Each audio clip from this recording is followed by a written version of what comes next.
Pasalamat ako sa mga bashers kasi ang bumubuhay ng channel ko dito sa YouTube ay yung mga bashers. Welcome to another video dito. Okay. Welcome to another video. Itong hirap ng bagong gising eh. Welcome to another video dito sa Man Cannot Ride.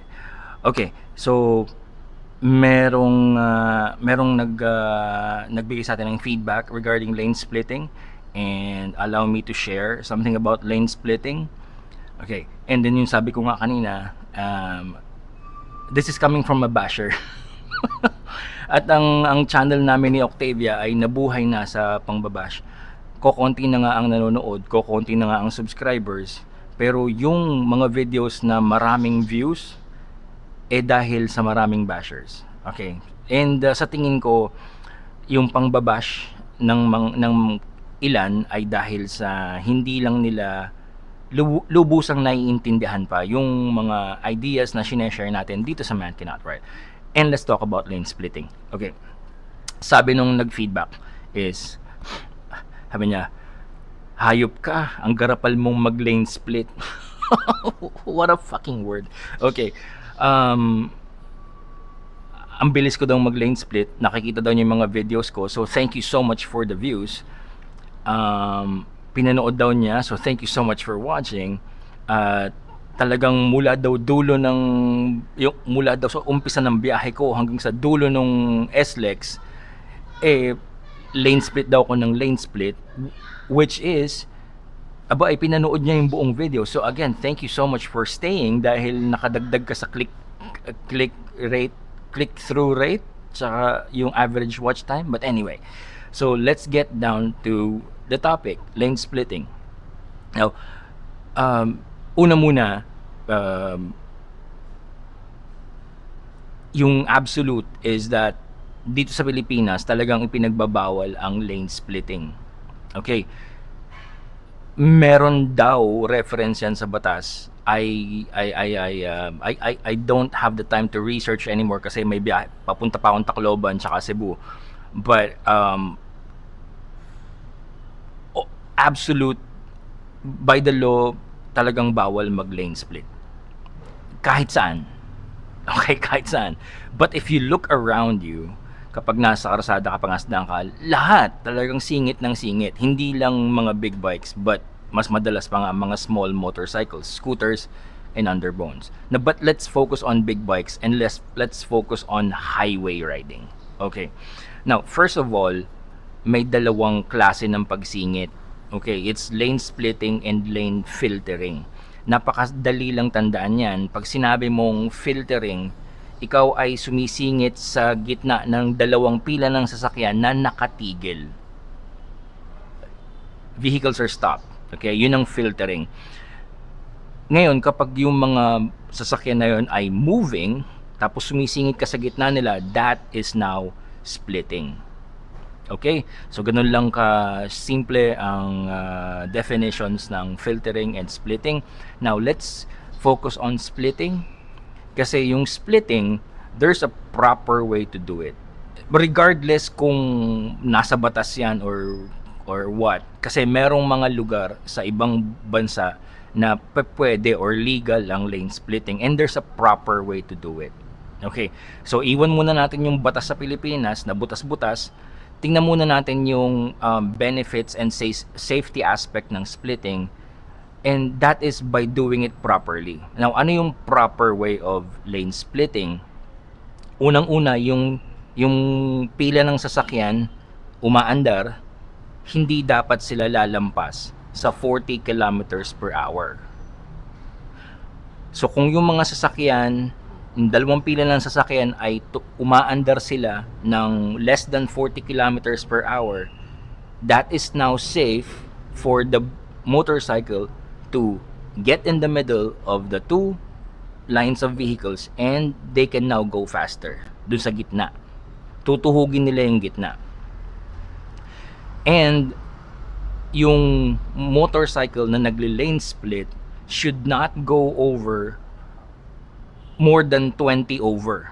Okay, ang ibig sabihin nun, kung yung mga sasakyan ay tumatakbo ng 40 at magle-lane split ka, hindi pwedeng mas mabilis ka sa 20 plus kilometers per hour. So ibig sabihin, kung 40 yung mga sasakyan, dapat hanggang 60 ka lang na pwedeng mag-lane split, which is actually ang difference nun medyo malaki. Mabilis yun. Kung 40 yung mga sasakyan tapos 60 ka sa gitna, actually mabilis yun. So, kung yung mga sasakyan ay 20 ang takbo, ikaw 40 lang. Kung yung mga sasakyan ay gumagapang ng Gs, gagapang ka rin lang ng 30. So, yun yung difference niya. Yun yung, bakit may ganong klaseng difference? Kasi, kung halimbawang let's say gumagapang yung mga sasakyan ng Gs ang takbo, 15 o kaya 20. Tapos ikaw, nagle-lane split ka sa gitna nila ng 80 at 100 kilometers per hour, hindi siya na ngayon magiging safe. So yung proper way of lane splitting is for safety. Actually, hindi safety nung nagmumotor. Safety nung dalawang pila ng sasakyan na nilulusutan nung nagmumotor.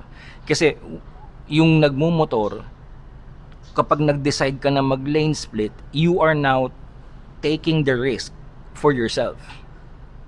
Kasi nga, it's risky na mag-lane split ka kasi pila ng sasakyan, di ba? So, you are now taking the risk and the responsibility dun sa action mo. So, mas mahalaga ngayon yung safety ng mga dadaanan lalampasan mo. Kasi sila, wala naman silang choice kundi nakastuck sila dun sa traffic. Unless, let's say yung mga nilalampasan mo ay mga nagka-cut. Ayan. So yun, bawal yun. May kasalanan sila doon. But that's another topic for another video. So now, let's say highway splitting.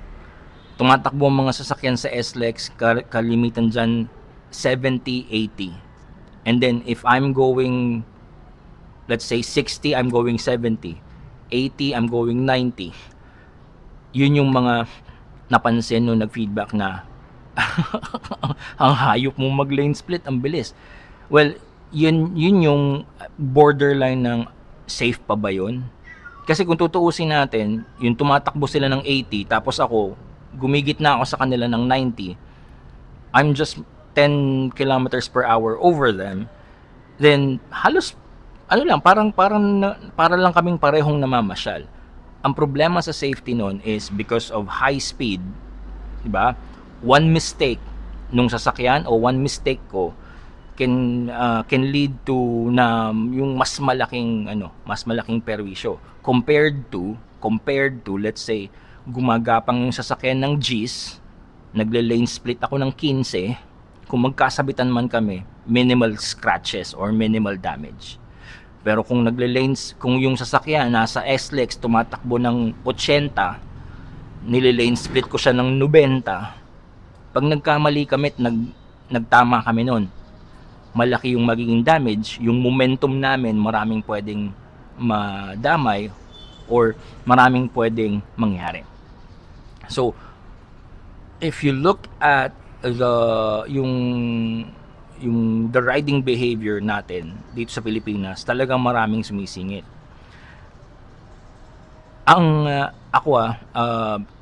Again, hindi ako nagmamalinis and I agree to my dun sa nag-feedbacks na yes, mabilis talaga akong mag-lane split sa highway. And tunay yun, sometimes from the start of the toll, pagpasok ko ng toll at kita kong pila na ang sasakyan, pumipili na agad ako ng gitna, yung gigitnaan ko. And then I stay in the middle until maubos yun hanggang sa pagdating doon sa kabilang dulo. And kadalasan hanggang dulo na nga yun kasi terrible yung traffic. Now, hindi ako nagmamalinis and I'm guilty of that. There's a safety aspect for that. Okay? There's a safety aspect. Pero bago ko banggitin yung safety aspect, ito lang muna yung sabihin ko. Kamote man ako, pero hindi ako gago. Ang dito, ang masama kasi dito, yung ilan nananahi ng daan. And I can tell you with my car, yan si Lucy, yung Vios, yan, nananahi ako ng daan dyan. Mas kamote ako sa sasakyan kaysa kay Octavia. Mas barumbado ako dun sa kay Lucy. Pag si Lucy dala ko, kaysa pagdala ko si Octavia. But, okay, anyway. Pag si Octavia dala ko, pumipili lang ako ng isang gitna. Yun lang. Ang ginagawa kasi ng iba na talagang very risky is pumipili ng gitna, papasok sa kanan, gigitna, kakaliwa, gigitna, kakaliwa, gigitna, nananahi ng daan. Yun ang hindi ko ginagawa. Kasi alam ko yung risk nun is lalo lang nagko-compound. So nagko-compound yung risk, dumadami yung risk factors. Sa halip na nandito lang ako sa gitna, steady lang ako, kakabisaduhin ko pa, tatansyahin ko pa yung mga pagitan ng mga bumper nila, sisingit, yun talaga yung delikado at yun yung kinaiinis ng maraming mga may sasakyan. Kasi sa ngayon, marami na rin may sasakyan na nakakaunawa na yung mga dumadaan sa gitna. Pero ang talagang kinakainis nila, which is kinakainis ko rin pagdala ko yung sasakyan, is yung dumadaan ka na nga sa gitna, sisingit ka pa sa unahan, mananahi ka ng daan. Delikado yun. So yun ang hindi ko ginagawa. Okay, so for the last part of this video, ano ba yung safety benefits ng lane splitting? Para sa ating mga nagmumotor, ang benefit nun is hindi tayo naiipit dun sa buntot. Kasi pag nandun tayo, nakatenga tayo sa buntot, dun tayo nakatrangka sa buntot, papaano kung merong sumalpok dun sa likod? Tayo ang mapupuruhan. Eh pag napuruhan itong likod ni Octavia, ang kasunod, likod ko na. Compared to yung sasakyan, tapos may bumangga sa likod, yung tawag dito is rear end, mari-rear end ka, anong mayuyupi? Oh, yung trunk, yung cabin, bago pa dumating dun sa driver. So, mas delikado para sa isang nagmumotor yung nakatenga ka sa dulo ng pila ng traffic. Mas maganda kung meron kang buffer, pumagitna ka. Okay? So, minsan, pag nagle-lane split ako, halimbawang gapang sa SLEX, magle-lane split ako sa gitna, pagdating dito sa point na to na hindi na ako makasingit sa gitna, I just stop. Nakatigil na ako dun, nakapila na rin ako dun. Kasi kita ko yung likod ko, I'm already safe. Magkarambola man sila sa likod, bago pa ako tamaan, madami munang sasakyan ng masasandwich. Diba? Nakatago na ako. Yun ang isa sa mga benefits ng lane splitting. Another benefit of lane splitting is that I can keep on moving. Alam nyo naman ng mga motor, di ba? Minsan may mga air-cooled. Minsan yung kahit na nga water-cooled, pero dahil exposed tayo sa init, kapag nakababad sa traffic, sobrang init ng makina, lalo pa yung mga large displacement, high horsepower. Mainit talaga yan. It's uncomfortable. And meron ng mga talagang nahilo o na-over-fatigue, talagang na-stressed out dahil nakababad sa gitna ng daan. Sa tindi ng init ng araw, init ng karsada, tas init pa ng makina ng motor. But if we are moving, even at slow speeds, alam nyo yung kahit man lang yan igapang ng Gs o 15, yung hangin, it's refreshing. Kahit pa paano, nakakatulong yun para hindi ma-stressed out or hindi mag-overheat yung rider at saka yung motor. So that's another benefit. Another benefit is we save time. We save time for our travels and we get home faster. So, mas mabilis kaming nawawala sa daan. Mas mabilis kaming nauubo sa daan. Nakakaalis agad kami. Imaginein mo kung lahat ng mga motor na yan nakapila sa likod ng sasakyan, o edi baka mas matindi pa yung traffic. Ngayon, kung makakalusot kami sa gitna, we can go home earlier, we can go home faster. Maaga kaming mawawala sa paningin ng mga sasakyan. Which is better also for vehicles kasi hindi kami dadagdag sa congestion. Which is yun pa yung isang benefit is that kung pipila nga kami sa likod ng sasakyan, halimbawa ilang big bikes ang dumadaan sa expressway in a given day, let's say may 100, imagine mo kung nag-traffic ngayon sa SLEX, tapos yung 100 na yun nakapila, parang convoy, parang group riding yan, 100 big bike nakapila, diba? It will add ilang bang 2 big bike na magkasunod, mas mahaba pa sa isang sasakyan sa isang sedan. So imagine 100 100 big bikes divided by 2, dalawahan. So 50. 50 divided by 2. So para kaming 25, 25 cars na nakapila, dagdag sa congestion. Now, ibabalik ko naman sa rider yung responsibility na there's a proper way of lane splitting, and lane splitting is actually good kasi nga yung mga binigay kong benefits. And I actually recommend that we do lane split. I recommend that for big bike riders, highwayman or national roads. Wag lang yung mga single file na or single lane na mga provincial roads. Wag yun. Ibang video yun, ibang usapan yun. But I actually recommend lane splitting kasi nga yung mga benefits niya. But let's just do it properly. Ako, again, aminado ako na ang pagkakamali ko sa lane split is kapag yung lumuwag na yung daloy ng trapiko, above 80 na yung takbo sa SLEX ng mga sasakyan, nililane split ko pa rin sila. Ang takbo ko 80, 85, 90 or 100, which is okay, pasok pa rin dun sa proper speed differential, pero sobrang high speed na nun so yun yung isa sa guilty ako dun, na siguro kung 80 na yung takbuhan ng mga sasakyan, that's maybe a good time na bumuntot na lang ako at sumunod na lang ako sa 80. But again, hindi ako nagmamalinis. So I hope you get something out of this video about lane splitting. And if you are a big bike rider, so siguro ang gawin natin lahat, kasama ako, is maging mas considerate pa tayo dun sa safety naman ng iba. Kasi hindi pa rin ang kokonti pa rin ang sanay sa presence ng big bikes sa highway. Marami pa rin ang medyo tumataas ang kilay.